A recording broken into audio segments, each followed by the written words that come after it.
Bonjour tout le monde et bienvenue, comme à l'habitude, dans notre podcast Un cancer de cœur. Merci à tous les fidèles et à tous les nouveaux qui nous suivent. On en est aujourd'hui au 10e épisode. Je suis toujours accompagnée, comme à l'habitude, de Michel, mon conjoint. Bonjour tout le monde, comment ça va? Vous pouvez pas me répondre, je sais. J'aime bien le demander. La douce voix que vous venez d'entendre n'est d'autre que celle d'Isa, comme d'habitude. On a une voix un peu cassée en ce Oui. moment, on est un petit peu malade, mais on tenait quand même à faire l'épisode. Qu'est-ce qu'on voulait faire? On voulait remercier toutes les personnes qui nous ont écrit. Claudia? On avait Claire qui nous a écrit, Claire, c'était oui. super sympa. Merci Claire.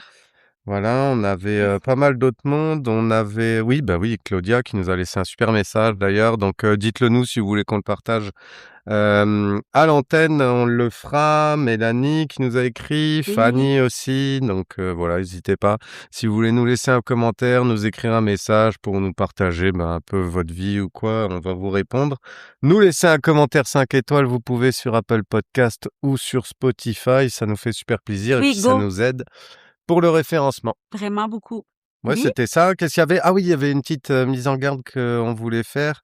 On n'est pas médecin, ok, mais par contre... C'est notre ici, à nous personnellement. Puis, tu sais, je pense qu'il y a tellement de trucs qui sont balancés un peu partout sur les réseaux. Nous, on est un couple, on raconte notre histoire à nous, donc c'est important de pas chercher. Des fois, je dis des noms de médicaments ou quoi que ce soit, mais c'est vraiment ce qui m'a été prescrit à moi selon mon cas. Donc, Je sais qu'on a parlé pas mal de Dilodil. Aussi. Et donc ça, pour la France, ça serait le Sofidol, l'équivalent.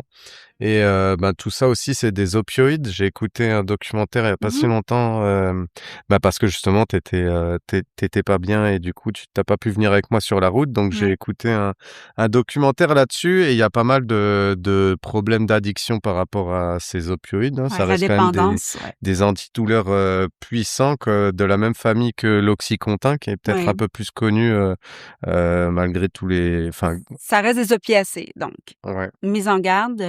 C'est pas aussi fort que le fentanyl, mais quand même, ça reste dangereux d'en prendre, donc faites attention. Isa, elle est vraiment forte de ce côté-là. Dès que non, mais c'est vrai, à peine t'as encore un peu mal ou pas trop, et t'arrêtes tout de suite d'en prendre. Et donc, de toute façon, on est tout le temps là quand le médecin il explique. Quand je vais à la pharmacie te les chercher, il me répète bien les doses à prendre, et donc je vérifie parce que parfois, quand vous êtes fatigué comme ça, peut-être vous rappelez plus combien vous en avez pris ou quoi, donc c'est bien d'avoir quelqu'un qui check. Vaut mieux double checker que pas, et se retrouver, parce qu'il arrive que des personnes deviennent assez dépendantes, même à des choses comme ça, que ça soit... que ce soit par rapport, là on parle du cancer du sein, mais des fois c'est des accidents de voiture, des suites aussi, des grands brûlés, quoi que ce soit. Les opioïdes, il faut y aller vraiment avec précaution. Vous pouvez lire là-dessus sur les réseaux sociaux. On n'est pas là pour vous faire la morale. On est juste là pour vous dire de faites attention. C'est des médicaments qui sont très, très puissants et il faut y aller avec beaucoup, beaucoup, beaucoup de prudence. Ah oui, tu veux peut-être nous annoncer avant le jingle de quoi on va parler aujourd'hui? Avant le jingle?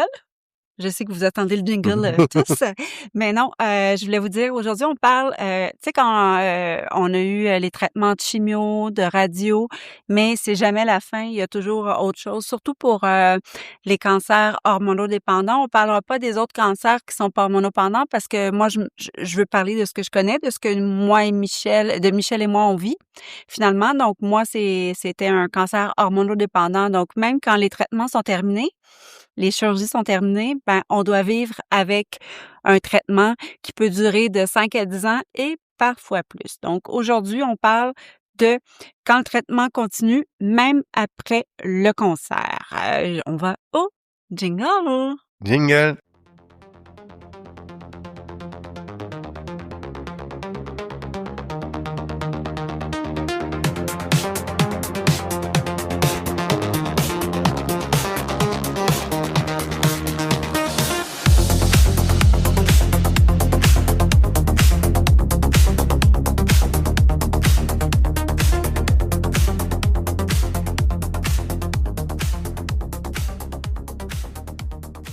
On aborde une étape dont on parle très peu, Quand on pense au cancer, on pense à la chirurgie, parce qu'au départ, souvent, c'est la chirurgie, à moins qu'on ait de la chimiothérapie, pardonnez-moi. À ce moment-là, parfois, la chimiothérapie va être avant la chirurgie pour faire réduire la tumeur. On parle de radiothérapie aussi. Et on pense que lorsque ces traitements se terminent, la bataille est terminée. Mais non, non, pas tout à fait, malheureusement. Pour beaucoup d'entre nous, la bataille est pas terminée. Quand on n'est pas ménopausé encore et qu'on a un cancer qui est hormonodépendant, on doit poursuivre la bataille encore pendant plusieurs années. C'est pas tout le monde qui vont poursuivre parce qu'il y a beaucoup d'effets secondaires, mais on va justement en discuter à travers les différents segments qu'on va aborder aujourd'hui. Après tout, il y a souvent l'hormonothérapie, mais il y a aussi d'autres traitements, mais il y a surtout l'impact que ça peut avoir sur le corps réellement, sur notre équilibre émotionnel et aussi, bien sûr, ça touche la vie de couple de tous les jours et je vais vous en parler un petit peu plus bientôt. Il faut en parler ouvertement, il faut pas être gêné. Je sais que des fois, on se reconnaît plus et c'est difficile de comment dire, de verbaliser nos émotions, mais il faut y aller. Donc, on va passer par la première étape, c'est quand notre oncologue nous annonce la fameuse nouvelle comme quoi, bon, on a un cancer, on doit retirer le cancer. Ensuite, il va y avoir ou pas de la chimio, de la radiothérapie. Dans mon cas, il n'y avait pas de suite au départ parce qu'on me faisait une mastectomie totale et c'était censé éradiquer le cancer totalement. Selon ce qu'on avait. Finalement, la pathologie est revenue suite à la première chirurgie et il restait du cancer. Donc, Michel et moi, on s'en va rencontrer l'oncologue et l'oncologue me dit non, il reste du cancer, il y a des marges qui sont positives, donc on doit aller en radiothérapie. Ça va être évalué par l'équipe de radio-oncologie. Donc, je le savais même pas encore tout de suite, mais d'emblée, il m'avait dit que je devais faire de la radiothérapie, étant donné que les résultats donnaient que mon cancer était hormonodépendant. Moi, j'avais des grandes appréhensions concernant l'hormonothérapie parce que j'en avais tellement entendu parler que je savais qu'il y avait beaucoup, beaucoup d'effets secondaires. Donc, je l'ai verbalisé à mon oncologue et il m'a dit, OK, on attend, t'étais là, Michel. Oui. Tu te souviens? Je me rappelle bien. Il a dit, il faut pas tout croire ce qu'on dit, c'est du cas par cas, finalement. Ouais, c'est un ça. peu. Faut essayer avant Croire, ouais. de voir et de voir comment on réagit par rapport à ça. Mhm. Mais oui, t'avais pas très envie Non, de le faire, c'est parce que clair et net. c'est pas pareil pour personne. Ça, je l'ai compris par ses explications. Mais tu sais, quand on parle, ce qu'il nous avait expliqué, c'était sécheresse vaginale. Ouais. Ça, j'ai fait comme oh, ok. Ma sœur m'en avait un petit peu parlé, mais on n'entre pas dans le détail là, peut-être plus tard. Ensuite, les sautes d'humeur, vraiment comme, tu sais, un SPM, mais fois 10, là, comme syndrome prémenstruel en France. Est-ce que vous appelez ça comme ça, Michel? Tu sais, avant les règles, là, quand on a le caractère un peu bouillant, puis qu'on est... On dit qu'elle est chiante. On n'a pas de terme pour ça, non? Oh my God! Les jours avant... Ah oui, mais c'est ça, mais... Excuse-moi. Fait les jours avant, oui, les hormones réagissent même même si on n'a pas de cancer, même si puis en vieillissant, en périménopause ou monopause, c'est un peu plus intense. Bon, là, tu viens de faire perdre mon fil du nez. C'est pas grave. Ensuite, Tu vas le retrouver. Il était pas bien gros. ensuite, il y a les bouffées de chaleur. Oh my God! Les fameuses bouffées de chaleur. Ça, c'est Ah oui, intense parce que ce soit le jour ou la nuit, c'est intense.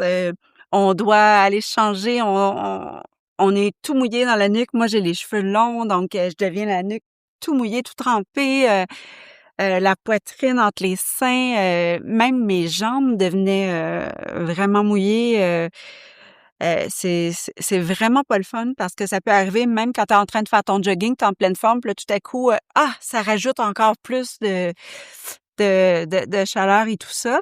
Il y a aussi, ça c'est un petit peu plus délicat d'en parler, mais la peau devient sèche. la peau devient sèche, on doit utiliser plus de crème hydratante pour le visage et tout ça, la peau même sur le corps. Il y a aussi les cheveux.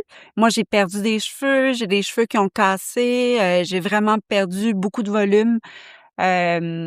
Donc, ce sont tous des effets secondaires de la fameuse hormonothérapie qu'on nous prescrit, qui est quand même, tu sais, c'est fort parce que c'est induit chimiquement. Tu sais, c'est pas comme un truc qui devient naturellement, je pense que c'est plus fort quand que c'est une dose à tous les jours qui provoque justement ta ménopause et c'est ça.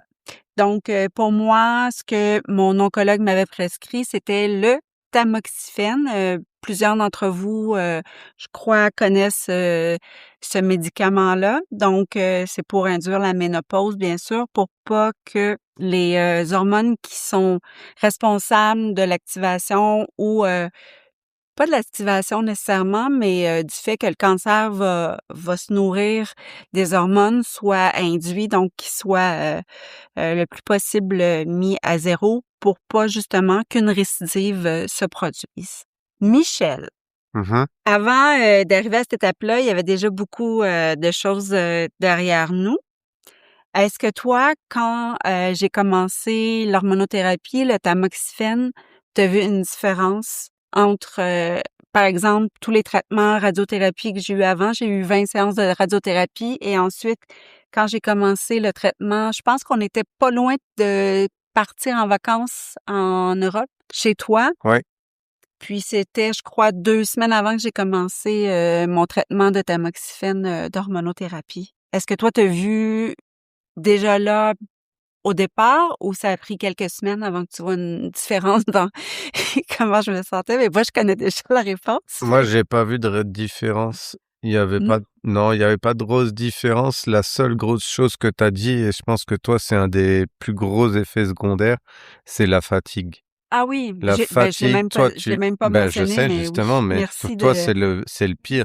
Tout le reste, j'ai pas l'impression que tu l'aies trop. Les sautes d'humeur, ouais, à la rigueur, il y en a quelques-unes, mais je veux dire, c'est surtout, la fatigue, c'est ouais, impressionnant. Tu c'était pourrais profond, hein, dormir. c'est Ouais, ouais, ouais, mais beaucoup et ensuite, j'ai été rassuré parce que quand on est arrivé chez moi, ben, on est allé chez mes parents mmh et ma mère qui a travaillé, en ORL toute sa vie, elle, a bien l'expérience de voir des personnes, atteintes par le cancer mh. et elle m'a dit,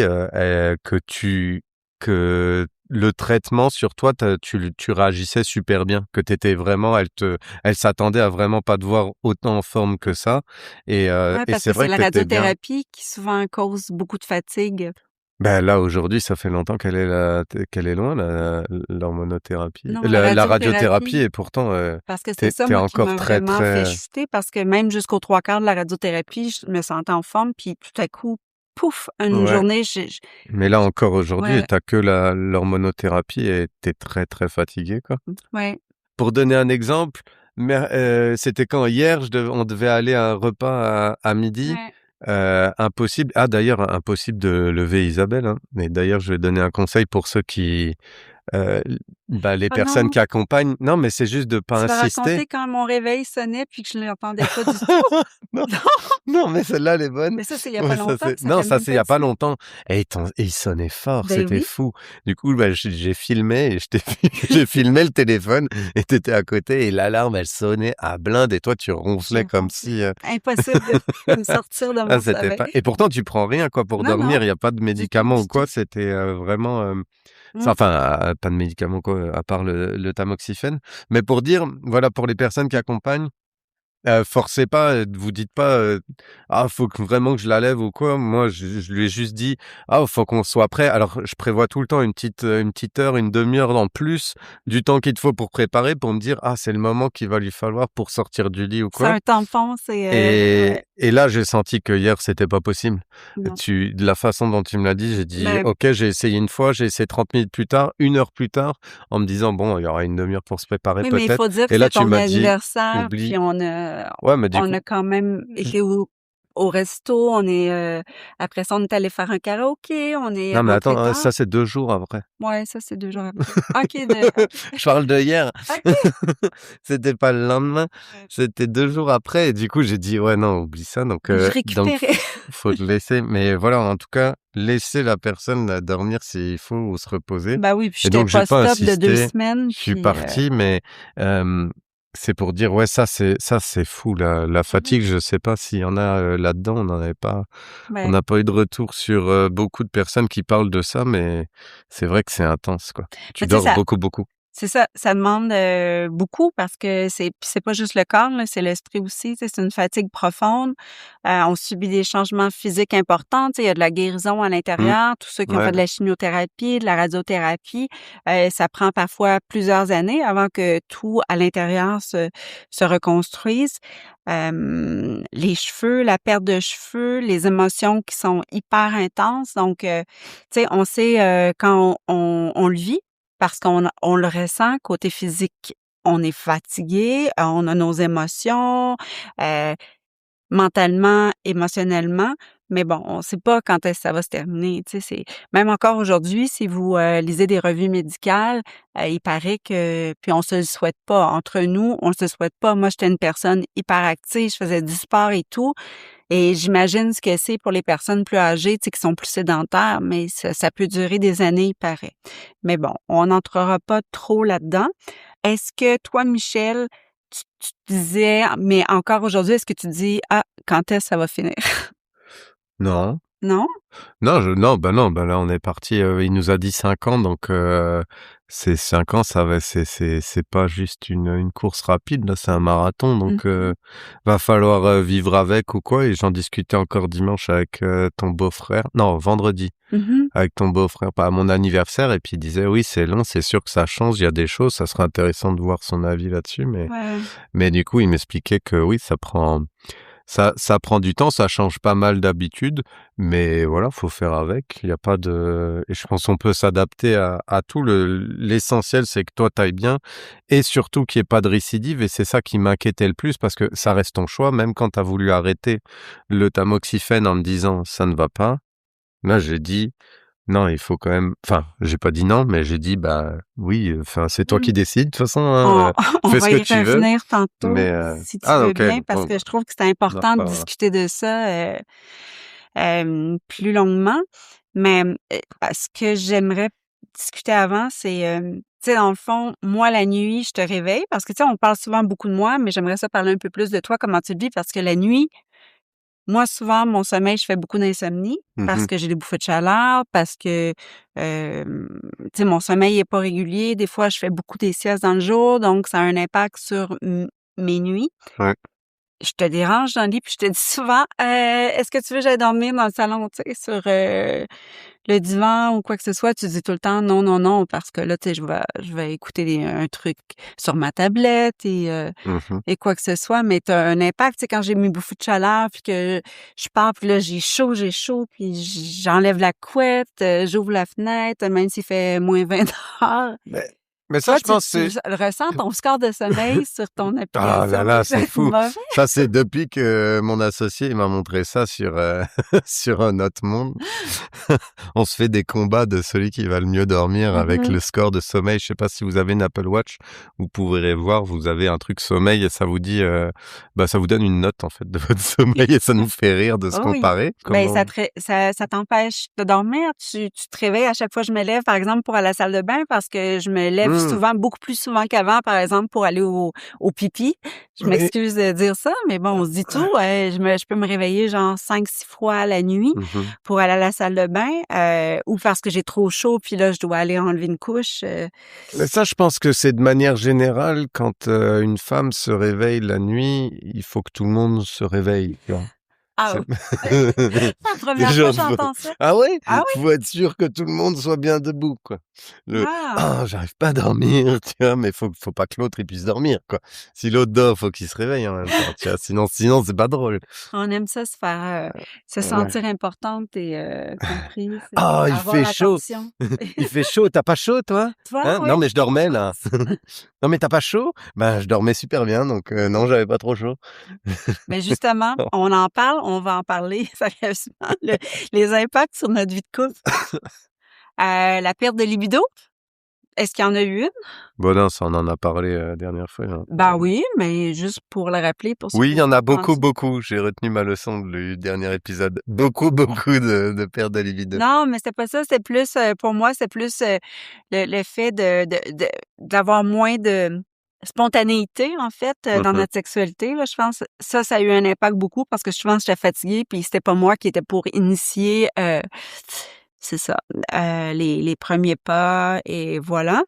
La difficulté à ressentir du désir, non. Je pense que quand je regarde mon chum encore, tout va bien de ce côté-là. Il y a pas, quelque chose qui a changé. Tu vois, il y a pas Hem tant d'effets secondaires que Ben ça. oui, mais le rapport par rapport à mon corps à moi, pas le Oui. changement. Tu sais, comme là, j'ai eu ma chirurgie de reconstruction, puis je veux même pas te montrer parce que là, ça fait juste 2 semaines, puis tu sais, j'ai encore comme de la colle, des stéristrips, puis on dirait que ça veut pas décoller malgré la douche une fois par jour. Maintenant que j'ai le droit depuis une semaine, là, Mais ils sont c'est très de la beaux. colle hyper, je suis pas C'est très beau ça. bah non, mais je suis pas très contente Non, mais du tu droit, vas jamais mais être satisfaite. ça, Moi, je suis très jamais je pourrais me satisfait de la grosseur aussi parce que du coup, tu as acheté des nouveaux t-shirts et j'en suis au point que je me plante en prenant mon t-shirt. Je suis allé au sport tout à l'heure, là, je reviens du sport et j'avais pris le mauvais t-shirt. J'ai passé 1 heure à faire du sport devant tout le monde avec un t-shirt à toi.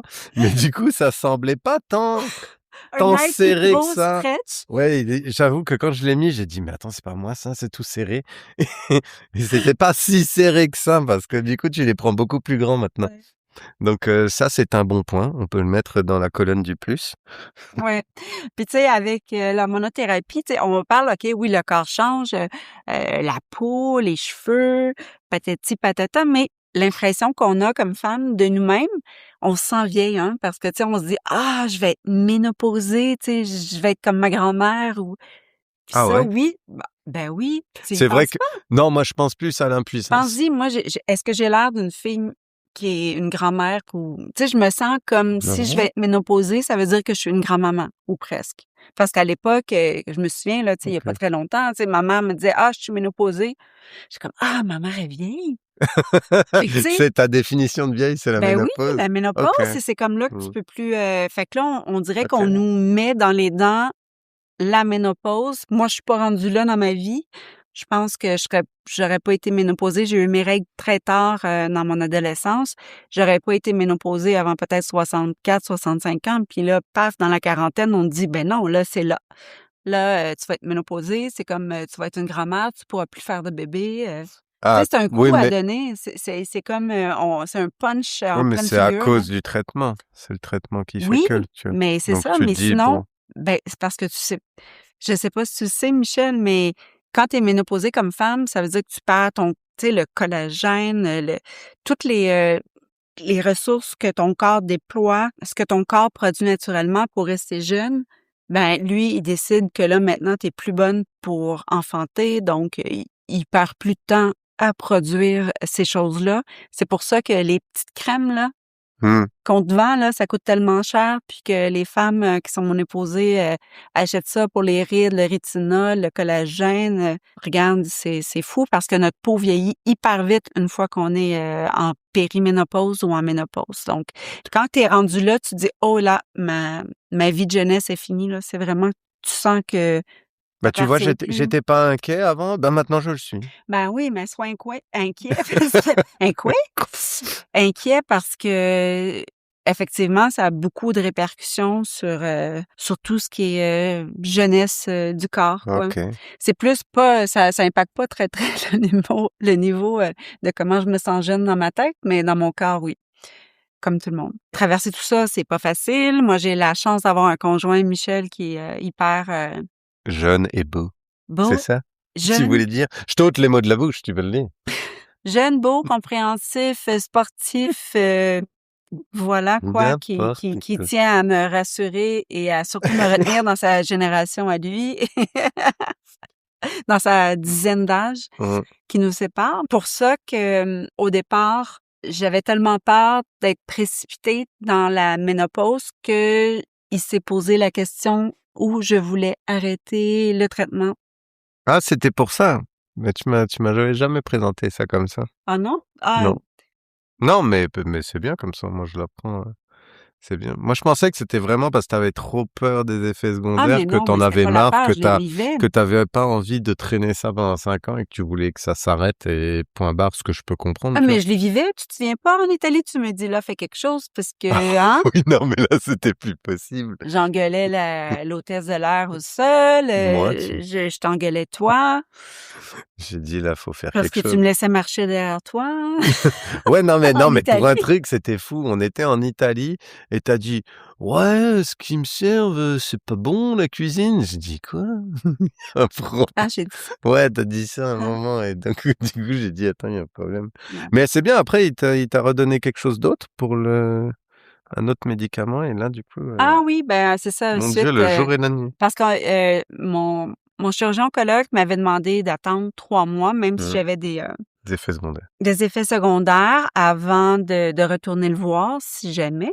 Et finalement, j'ai attendu 4 mois parce que je m'étais dit: «Bon, 3 mois, je vais attendre», mais là, c'est rendu à un point, c'était intense. Mes effets secondaires, c'était intense, là. Je voulais même pas, discuter le soir quand Michel arrivait du travail, que j'étais à la maison. J'avais plus le goût de faire de sport, j'avais plus le goût, de voir personne le week-end. Je m'isolais, je parlais plus à personne, c'était vraiment incroyable. J'allais à l'épicerie, quelqu'un sans faire exprès m'accrochait, j'étais capable d'engueuler la personne, là, c'était vraiment pas drôle. Aujourd'hui, je peux en rire, mais à l'époque, c'était des hauts et des bas, là, vraiment, là, je pleurais, je riais, je pleurais, je riais. Puis c'est surtout la solitude, puis de savoir à qui parler. J'ai même fait une tentative, de discuter avec un psychologue. Dans mon cas, c'était une psychologue.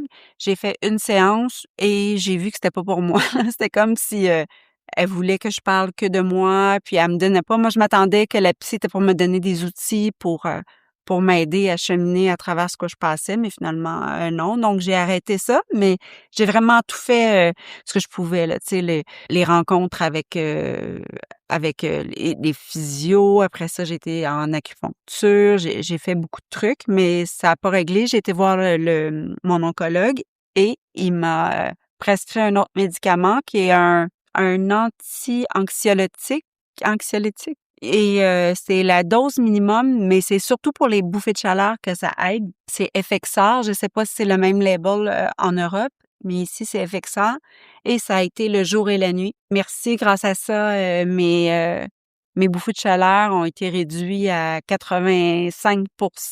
Mes crises d'angoisse, ou mes sautes d'humeur, ça l'a aidé vraiment beaucoup, hein, Micha?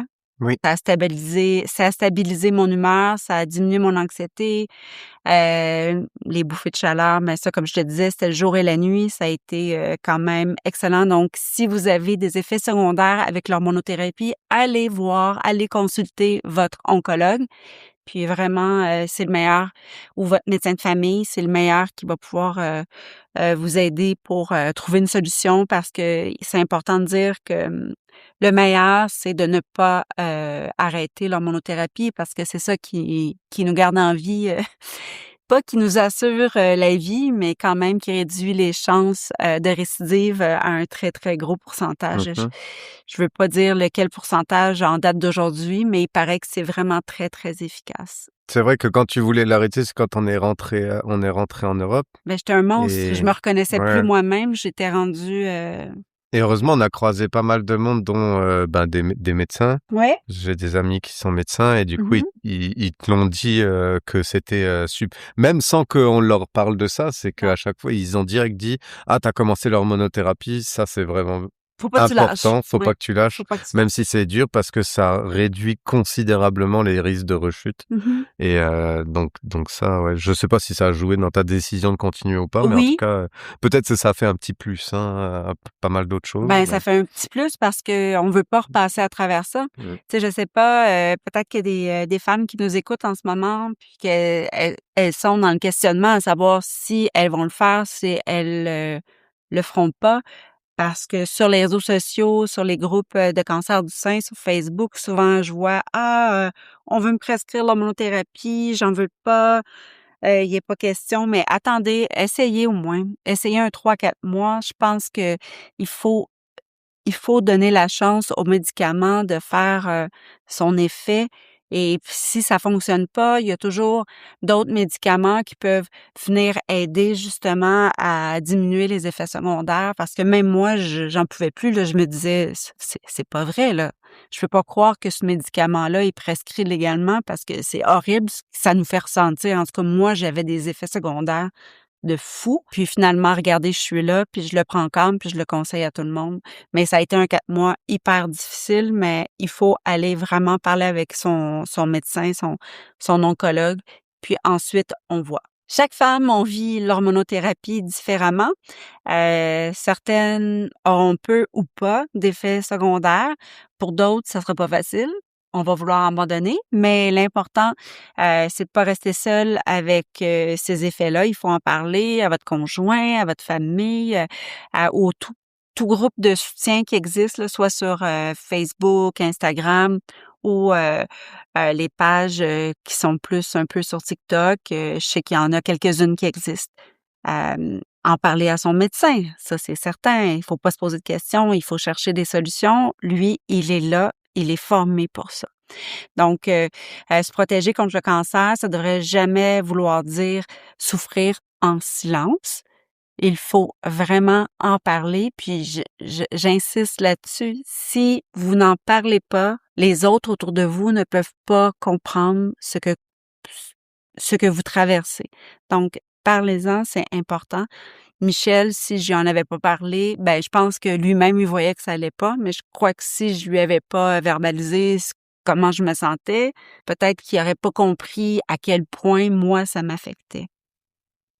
On va clore l'épisode d'aujourd'hui sur cette belle phrase. Je pense que ça nous permet de faire le tour sur la question. On va avoir un prochain épisode qui va être assez sympa justement avec un ancien manip radio.